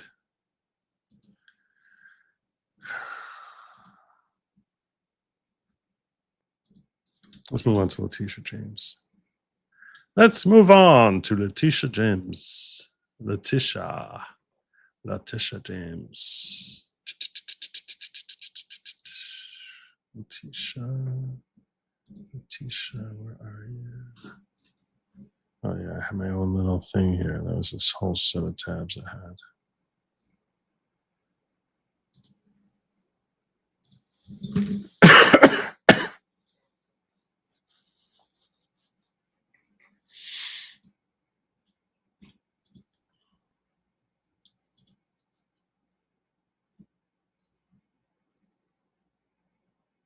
We're going to start with a long post. Oh, sort of long. Not crazy long. Letitia James, 40-year criminal enterprise while serving as New York's top prosecutor. There's so much evidence, conviction is inevitable. Special prosecutor Ed Martin has been assigned to the case. The amount of evidence is absolutely monumental. This is a full breakdown of the case and evidence from white-collar fraud. There's so many legal documents and written evidence and fraud through insurance companies and through federal programs with witnesses from her own office and a lawyer that spans over a period of 40 years. The most staggering part about this whole case is that Letitia James was literally trying to prosecute President Trump on the same charges in which she herself was actually guilty of just 45 days prior to Trump's attempted prosecution. Here are some of the potential criminal charges: false reporting of number of units in a building, false mortgage applications, 10 plus false statements for lenders over 20 years, defrauding government's assistance programs, HEMP, false statements on primary residence, signed false declarations of primary residence, witnessed by own staff, false mortgage reports, hidden mortgage reports, perjury, wire fraud, mail fraud, RICO, written confessions, over 10.3 million in total gains. 10.3 million in total gains from fraudulent enterprise. There's no way out of this for her. There's just too much evidence and proof of intentional fraud. A solid conviction is inevitable in this case. Wow. Wow. With Special Prosecutor Ed Martin now investigating New York State Attorney General Letitia James, here's the systematic destruction of every defense and roadmap to the most documented mortgage fraud case in modern political history. A moment of reckoning has arrived for the prosecutor who thought she was above the law she swore to enforce. This appointment represents federal validation.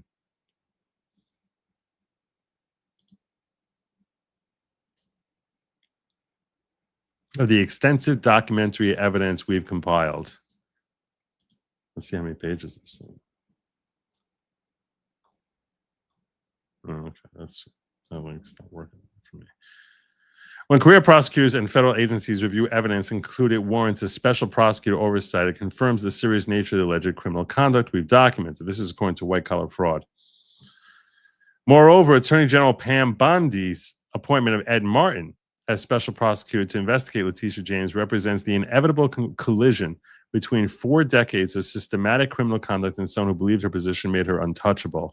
What emerges from the documentary evidence isn't isolated misconduct. It's a sophisticated criminal enterprise that spans multiple properties, jurisdictions, and federal programs.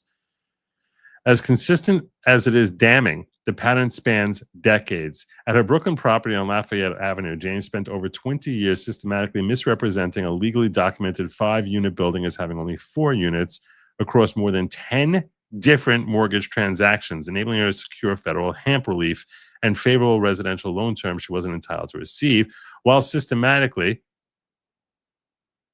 violating financial disclosure laws to conceal the true scope of her mortgage obligations from state oversight. Furthermore, the criminal enterprise traces back even further than Brooklyn. In 1983, records show that James and her father co-signed a mortgage document identifying themselves as husband and wife rather than father and daughter, establishing a pattern of false identity misrepresentations on federal mortgage documents that spans over 40 years.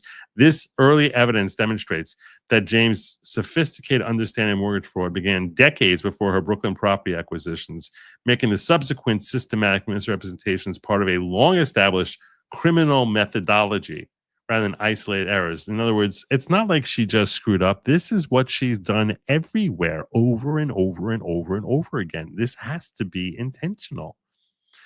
And while it's true, if you're going to say, but Joe, you're so far past the statute of limitations on those things that it's crazy, and you can't. That's not going to. It can be introduced to show that it was intentional, and to verify that the actions she's doing within the statute of limitations are not an accident, but that she knowingly was falsifying records over and over and over again.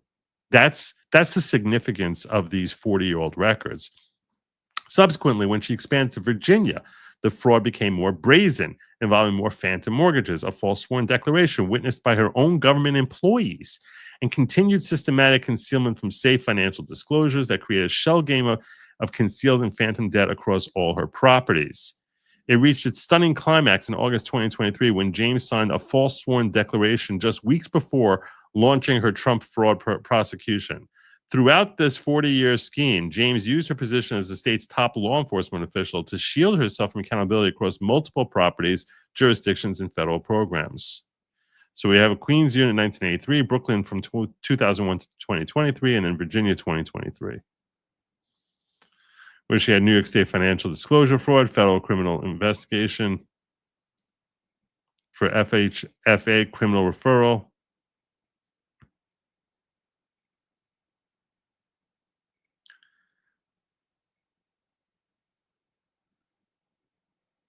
The Virginia fraud is merely the latest chapter in what appears to be a 4-decade criminal enterprise. Since 2001, James has owned 296 Lafayette Avenue in Brooklyn. Undisputed facts are it's a legal 5-unit building. 6 electric meters, 5 doorbells, confirmed 5-unit status. Every mortgage document for 20 years consistently reported as 1 to 4 units, which is important because she wouldn't be eligible for a lot of these programs. So in order to attain eligibility, she lied about how many units were there. The complete mortgage timeline reveals not just consistency and misrepresentation, but a strategic pattern that maximized financial advantages.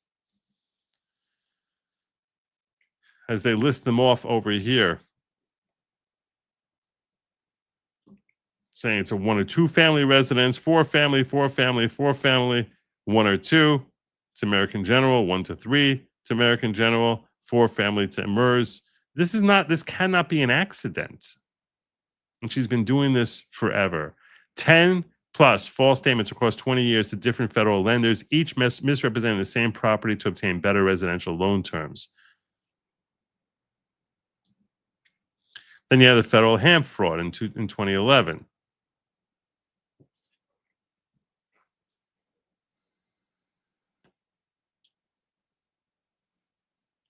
Question is whether with fraud, seeing as how there's deception, sometimes there's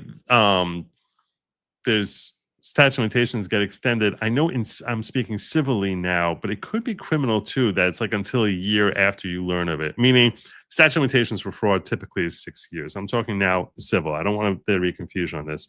I'm not a criminal defense attorney. I've never been a prosecutor. I've never set foot in a criminal proceeding. So all I know about criminal proceedings is basically based on what I can glean from doing this job for 3-4 years now, and my decades of experience as a civil litigator, particularly to the extent I've dealt with fraud. Fraud has a common law statute of limitations of 6 years. By statute, it could be shortened. It's never going to be more than 6 years. But certainly with respect to civil fraud, there's a notion that if the fraud has been well hidden and it only comes to light after the statute of limitations has run, that there's an extra year that gets tacked on from the date that you learn of this, that the state learns of the fraud. So in theory, I could look up and try and see if there's a similar criminal statute. Now I'm kind of curious.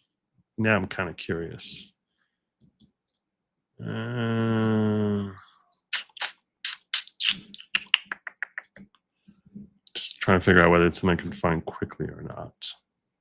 That's what I'm torn about. Is this something I'll find quickly or not?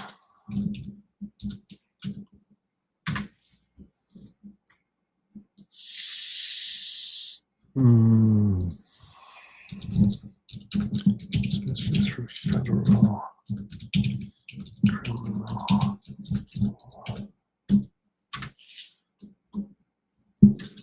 We're doing quick research here.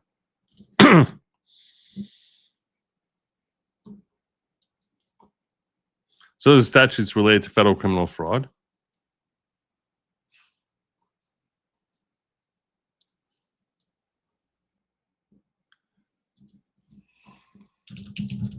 Any of those statute of limitations get extended if the fraud is concealed beyond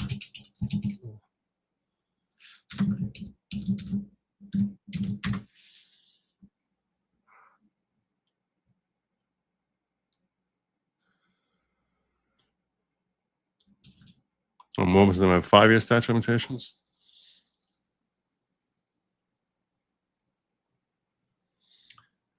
There's no automatic tolling for concealment in the statute itself, but courts recognize the doctrine of fraudulent concealment in some situations. The defendant actively concealed the fraud, so the government couldn't discover it despite reasonable diligence. The limitations clock is paused. So then that's a question of fact as to whether or not they could have learned it.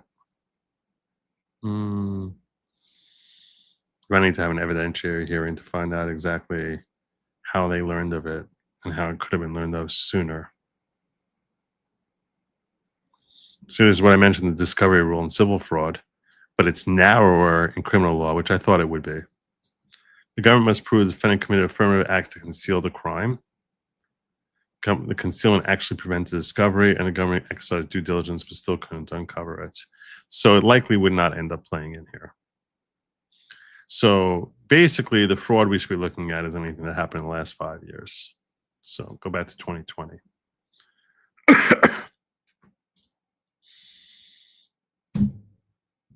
Even as recently as 2020, while serving as AG, James submitted building permits explicitly saying dwelling units existing 4 despite the certificate of occupancy listing 5.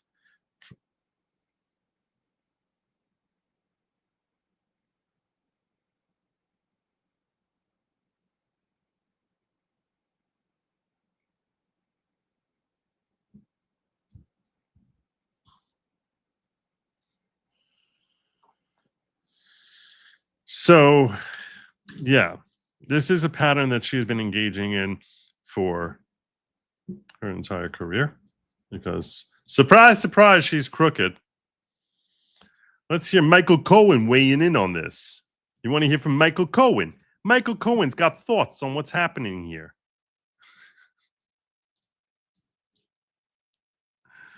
Should never believe a word this guy says. But for dookies and giggles, let's hear from Michael Cohen.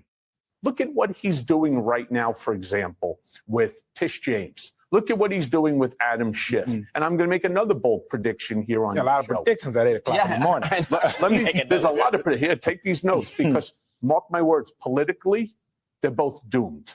All right? I'm telling you right off the bat, this is a political suicide for both. It's not suicide if someone else is doing it to them. It's a political assassination. Tish James and Adam Schiff. More of a political homicide. Well, yeah, but how are they going to be? How are they politically doomed if Senator Schiff comes from a blue state? Attorney General Tish James is here in a blue state. They are elected by the people.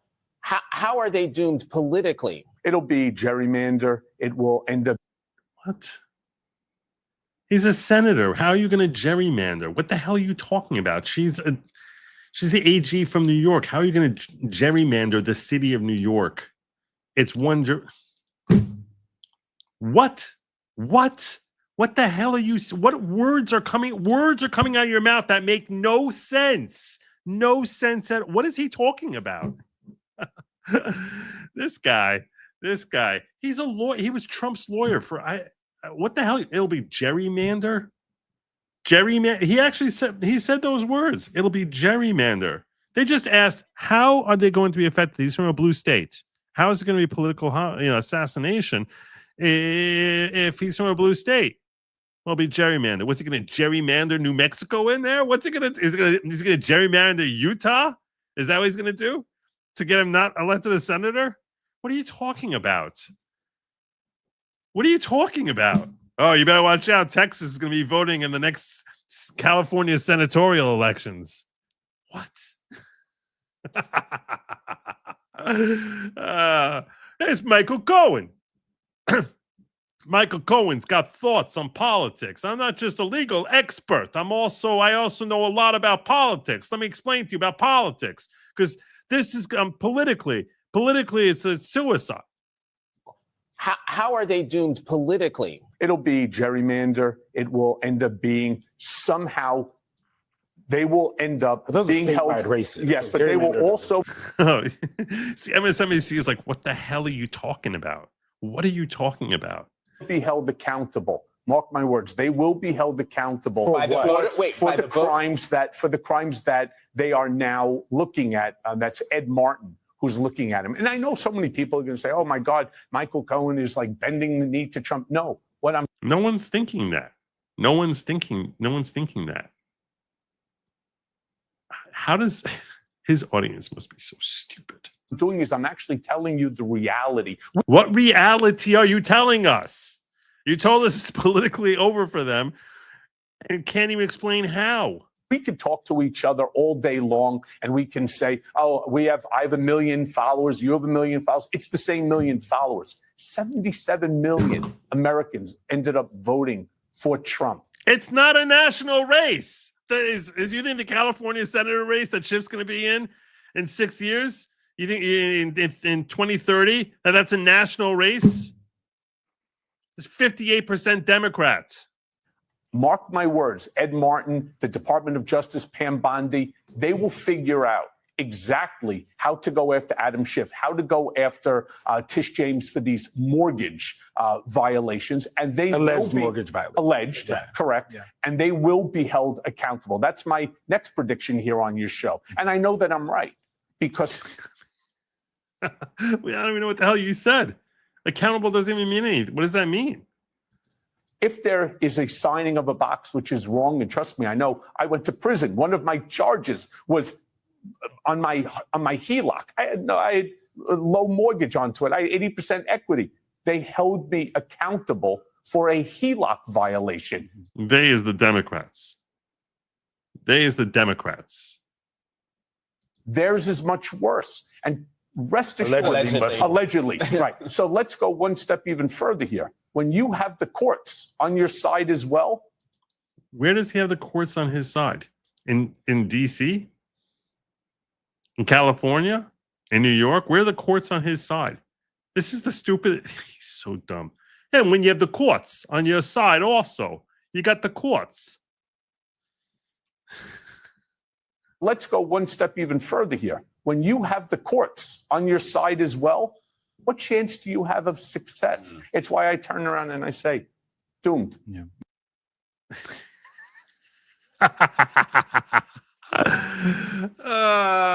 God, people pay money to listen to this guy. They pay money to listen to this guy. Unbelievable. Michael Cohen, I'm going to tell you this. Okay, you're a friggin' moron. Okay, you're a moron. Now, is it possible that they'll get convictions? Yeah, sure, it's possible. Is it an uphill battle? Oh, hell yes. Where are you going after Schiff? You're going to go after him in California? You're going to go after him in Northern Virginia? Where are you going after him? That he's not surrounded by his entourage of Democrats in the jury pool. Where? Which elections is he politically dead? Which do you think it's going to affect Letitia James in New York? Maybe we should be gerrymandered. Maybe they'll gerrymander Buffalo, New York into New York City. Maybe that's what's going to happen. Maybe next thing you know, there's going to be like Albany is going to be voting in the New York City election, and they're going to come swamp the vote against Letitia. Watch out for Schenectady. Watch out. Schenectady is coming after you, Letitia James. This is the stupidest man. The stupidest man. It's unbelievable.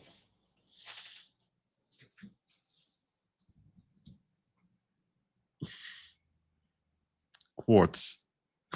The quartz. Politicians have less virtue than women of the night. This is true. This is true. Facts. Facts indeed. Okay. Do we have any more here? I think I have a little more. I do. Another clip for you. This is MSNBC legal analyst Danny Cevallos warning Letitia James should be concerned. Ooh, I didn't watch this one yet. There is nothing scarier for a citizen to get a subpoena or find out that they're being investigated by a federal criminal grand jury. It's terrifying, and here's why. Grand jury investigations sweep broadly. They gather terabytes of information, and they're very efficient at going through it. And the problem there for people is that they may be investigating issue number one and then stumble across never before known issue number two when going through all those documents. That is why if somebody is the subject, the target of a grand jury investigation, that is not a good sign. So given that the federal government has such tremendous power to investigate, Letitia James should be very concerned. Not that she necessarily did anything wrong, but because Not at all. that kind of scrutiny of financial records, of business records, everything going back probably years might yield something that the government finds interesting. Well, there you go. There may be more to come. There may be more to come against Tish James. Tish James may be in trouble. We can only hope.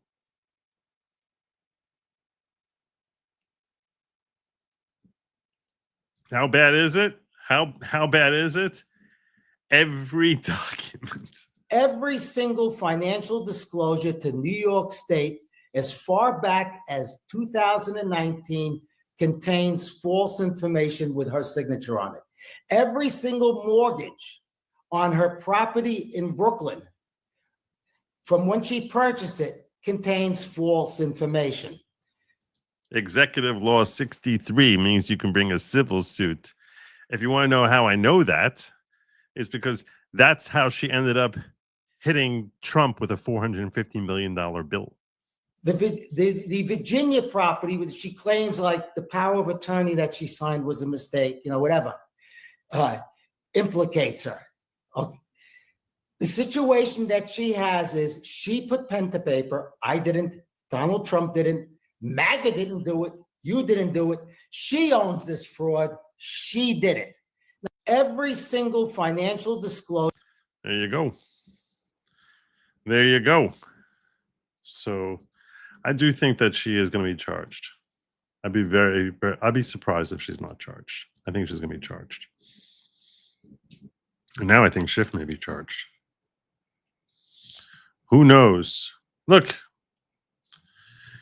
in case you think it's impossible, I will point this out. They got Menendez. He's a Democrat. Jersey. They got Menendez. So it can happen. Can happen. Just pointing out. They got Menendez. So they get Menendez. You'd think, maybe, who knows? Could be. Could be.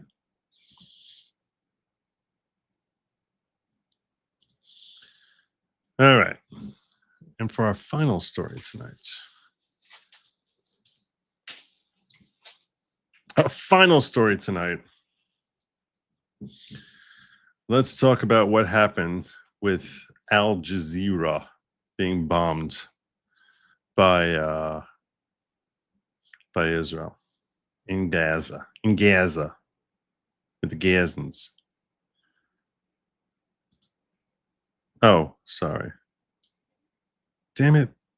There was one more I wanted to do. We'll skip that one. Actually, I don't want to. Before we get to Gaza, there was one video that I meant to share with you that I didn't. Which I almost opened the show with this video because it was that good. Almost opened it because it was that good, and it ties into the Tish James story. So let's do this first. You can almost. Oh, that was loud. This was great. You guys are gonna enjoy this one. You're gonna enjoy this one. What do you got? Yo, Joe, how was it that you think to yourself, we could lock Trump up for 800 years of the crimes I'm committing.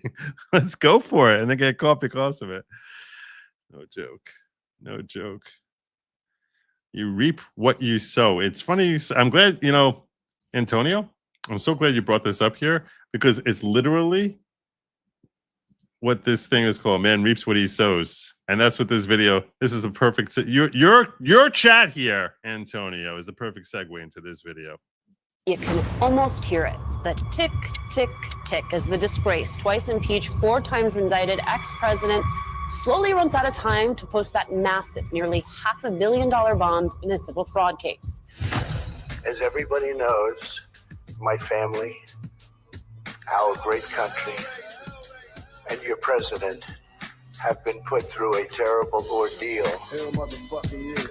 Will you sue him for us? Oh, we're going to definitely sue him. We're going to be a real pain in the He's going to know my name personally. When I was coming up, wasn't even what you call it. That's why I still front down with nothing alcohol. That don't explain the way I came. Here we go. Just give me my dough.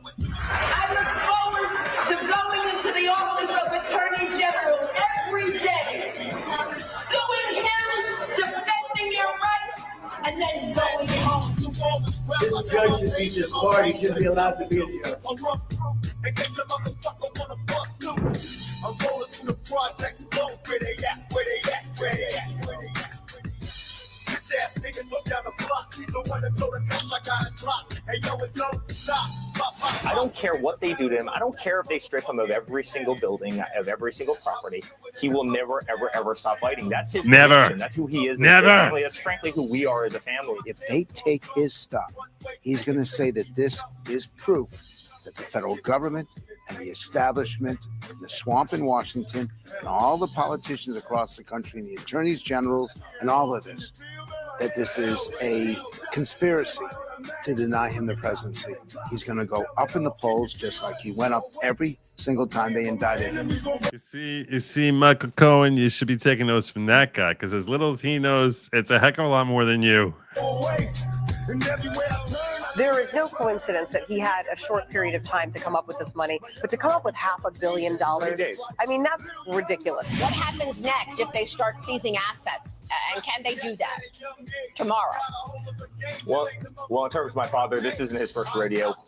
What he's had to fight through for the last 8 years, I can tell you as a son, is unthinkable. For every bullet, for every attack that you watch on your show or on TV, Maria, I can tell you there's 1,000 behind the scenes that we deal with as a family. The amount of arrows, the amount of shots that they've taken at this man, and he never, ever stops. He's the toughest guy I've ever met in my entire life. He's going to win in November.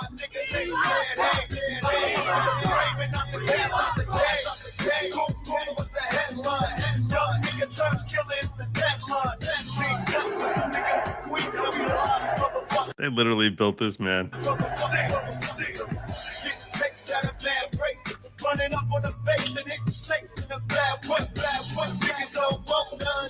That fuck around and creep your ass. Gonna meal, get your ass capped with a 12-day blast. President Trump cannot avoid justice in the great state of New York.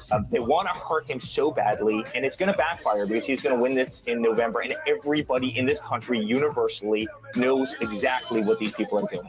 I want you to remember this moment, and don't forget it. If the New York Attorney General starts to take his homes away, starts to seize his assets, it's all going to be on camera. Pundits are going to sit there and scream about this. This man cannot be elected.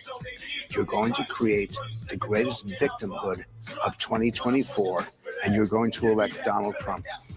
They have done everything possible to destroy us, and by so doing, very badly hurt our nation. And now they got trapped, better kill me. Take back the motherfucker, nigga, feel me. Running up on niggas in the dark. So there you go. Wanted to share that with you.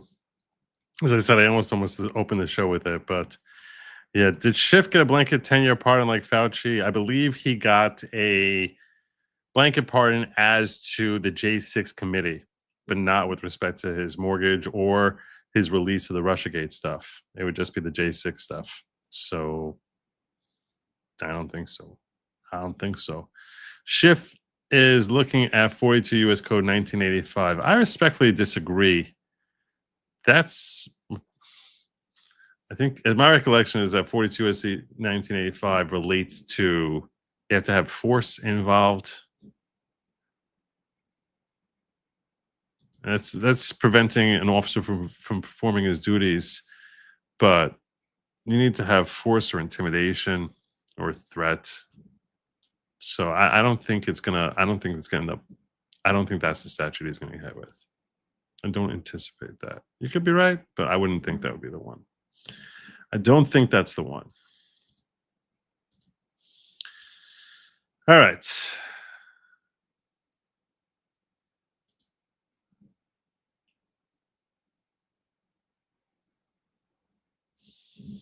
And finally, up tonight,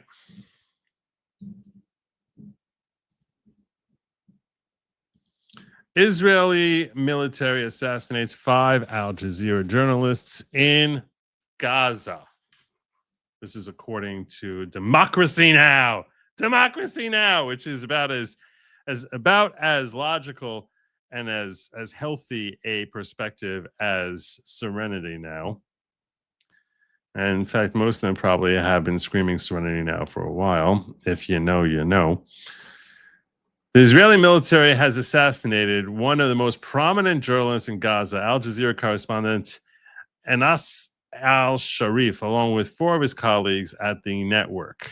They were killed in an Israeli airstrike on a media tent outside Al-Shifa hospital. Al Jazeera decried the targeted killing as a desperate attempt to silence the voices exposing the impending seizure and occupation of Gaza. Funerals were held today for Anas al-Sharif, his fellow colleague, Mohammed Kouria, cameraman Ibrahim Zahir, and Moamin Aliwa, and their assistant, Mohammed Noufal.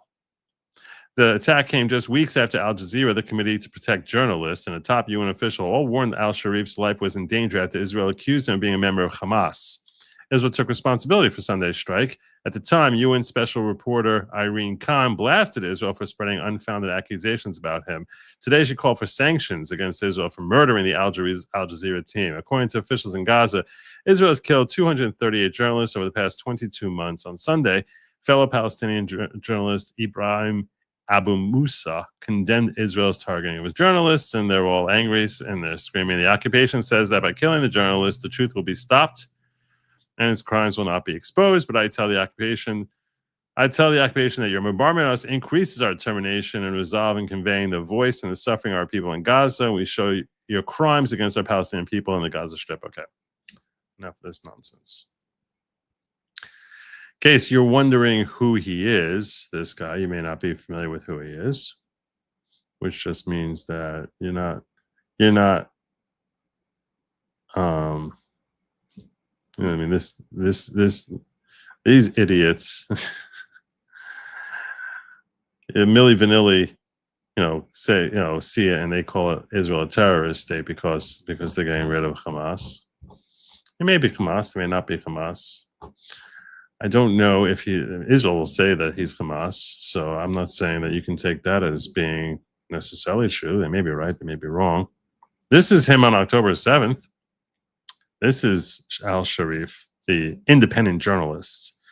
On October 7th, while the attack is ongoing,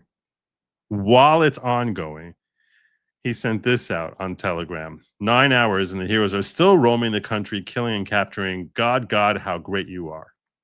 This is the independent journalist, Anas al-Sharif. So am I happy that he's decomposing somewhere right now? I'll tell you yes, because I'll tell you I do not think that he helps spread truth. I don't think he helps shine a light on anything.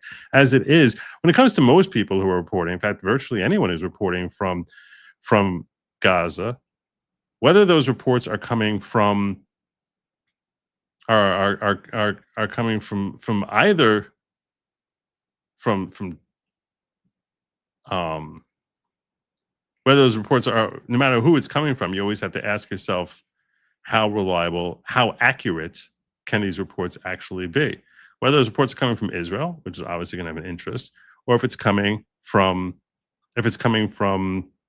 the Gazans, people who support Gaza, or the Free Palestine movement. The question as far as whether or not there's any sort of viability or reliability to what they're saying has to always be, should be first and foremost in your mind. Because when it comes to how Gaza operates, they're very big into the censorship. I shared this over on Locals the other day, but it's worth sharing with all of you. So I do want to share this with you now. AP, as far as there's a reporter who was speaking, talking about censorship coming out of Gaza.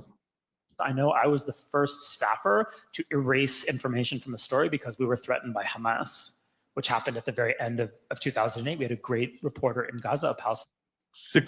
17 years ago, they were already censoring people. who had always been really an excellent reporter. We had a detail in a story. The detail was a crucial one. It was that Hamas fighters were dressed as civilians and were being counted as civilians in the death toll. An important thing to know, that went out in an AP story. The reporter called me a few hours later. It was clear that someone had spoken to him. And he told me, I was on the desk in Jerusalem, so I was kind of writing the story from the main bureau in Jerusalem. And he said, Mati, you have to take that detail out of the story. And it was clear that someone had threatened him. I took the detail out of the story. I suggested to our editors that we note in an editor's note that we were now complying with Hamas censorship. I was overruled. And from that point in time, the AP, like all of its sister organizations, collaborates with Hamas censorship in Gaza. What does that mean? You'll see a lot of dead civilians and you won't see dead militants. You won't have a clear idea of what the Hamas military strategy is. And this is the kicker, the center of the coverage will be a number, a casualty number that is provided to the press by something called the Gaza Health Ministry, which is Hamas. And we've been doing that since 2008. And it's a way of basically settling the story before you get into any other information. Because when you put, when you say 50 Palestinians were killed and 1 Israeli on a given day, it doesn't matter what else you say. The numbers kind of tell their own story, and it's a way of kind of settling the story with something that sounds like a concrete statistic. And the statistic is being, given to us by one of the combatant sides. But because the reporters sympathize with that side, they're happy to play along. So since 2008, certainly since 2014, when we had another serious war in Gaza, the press has not been covering in Gaza. The press has been essentially an amplifier for one of the most poisonous ideologies on earth. Hamas has figured out how to make the press amplify its messaging rather than covering Hamas. There are no Western reporters in Gaza. All of the reporters in Gaza are Palestinians, and those people fall into 3 categories. Some of them identify with Hamas.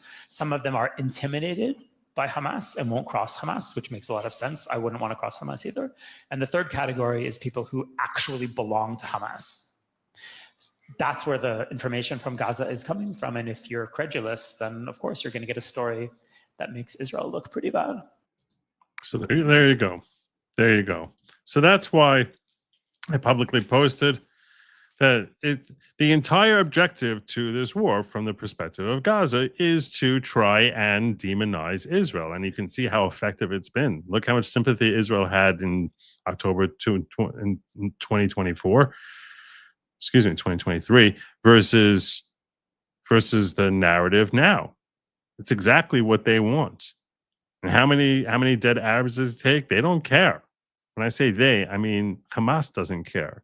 I mean, dead Israelis does it take? Hamas doesn't care. Now, all that matters. And when I tried explaining on Locals, give me a brief synopsis. I urge you to check out that stream, which I did last week there. But, and because I cover in far greater detail, is that the difference between normal war, where there's always going to be propaganda in war, when you have the conflict between Russia and Ukraine, so you see this propaganda. Russia's going to say that they're winning. Zelensky's going to say that they're destroying Russia. That is secondary to the effort. The first effort is Russia wants to conquer, and Ukraine is trying to defend. That's the primary objective. The primary objective is Russia wants territory and resources, and they want to take that which is in Ukraine's possession. Ukraine is trying to defend and potentially strike back at Russia. Those are the primary objectives. Along the way, in order to facilitate those objectives, there's propaganda from both sides. Each side is giving its own variant of propaganda to try and sell and inspire the troops, to inspire the war effort. So the propaganda is a secondary element in order to feed the first and primary element, which is acquire territory / resources, or on the other side, defend from that. That is not the war that is happening in Gaza right now. The war in Gaza is not that Gaza hopes to defeat Israel. They're holding hostages and refusing to let them go for now close to 2 years. Why? They're just getting bludgeoned. Why would you do that? It's because from the Gazan perspective, the only objective is the propaganda. The only objective is to turn the world against Israel. And it's working rather effectively. You can't deny it's working very, very effectively. I mean, the rise of anti-Zionist and anti-Semitic sentiment is an all-time fever pitch, certainly since I've been alive. And that is what the entire objective of this war is. So instead of it being secondary to feed some other cause, that is the war. The war is the propaganda.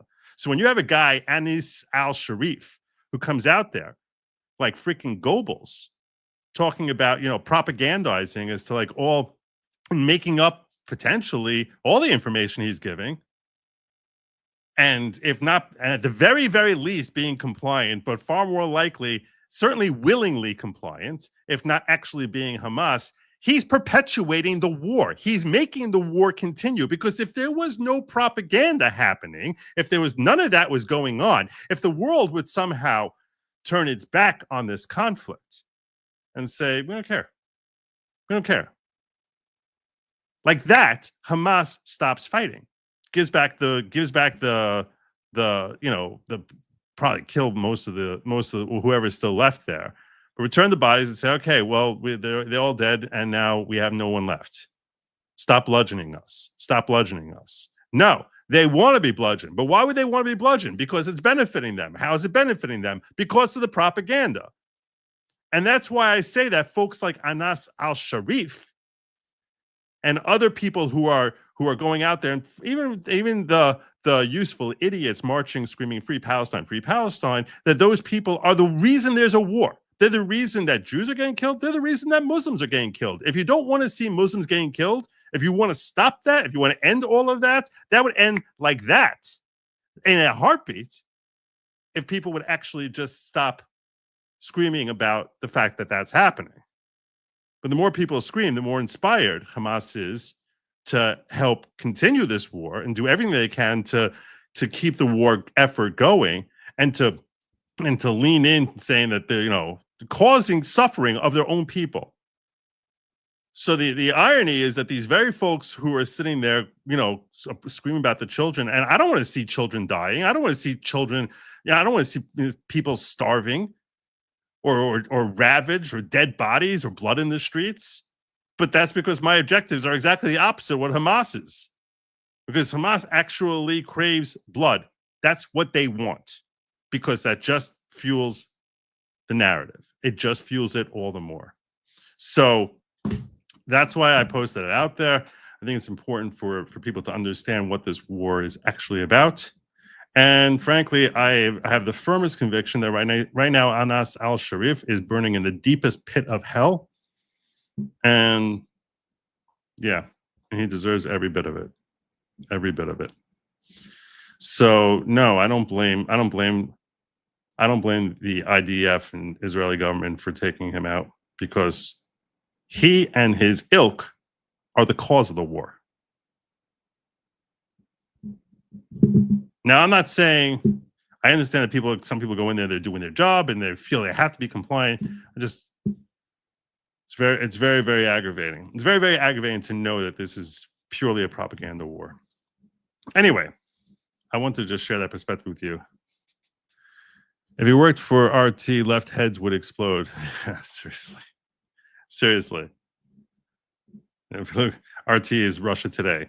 So if he was like, some propagandist from Russia, they'd be screaming. But no, he's propagandist for Hamas, so that's all fine. That's why I said I didn't just choose a name at random when I referred to this guy as being Goebbels. Goebbels was the minister of propaganda, designed to basically turn people into loathing Jews. And that's what those Hamas journalists are. That's what their whole objective is. So, yeah, you're gonna really burn in hell. Anyway, it's killing a journalist. It's not killing a journalist, it's killing a propagandist who was sitting there celebrating October 7th while it was happening, with all the sexual assault and all the destruction and burning and killing and looting and taking hostages. He's dancing and praising God for that carnage. So, yeah, He can reap what he sows as well. That's what I got for you tonight. I hope I see you back here, God willing, tomorrow evening. Tomorrow evening, I'm doing a quick check here, making sure I didn't miss anything with the ghetto. I'm doing a quick check of the ghetto, making sure I didn't miss anything. Nope, we're good in the ghetto and good over here in locals. And what that means, it's time for me to remind you all that lamb meat is not meant for you. If it was, God would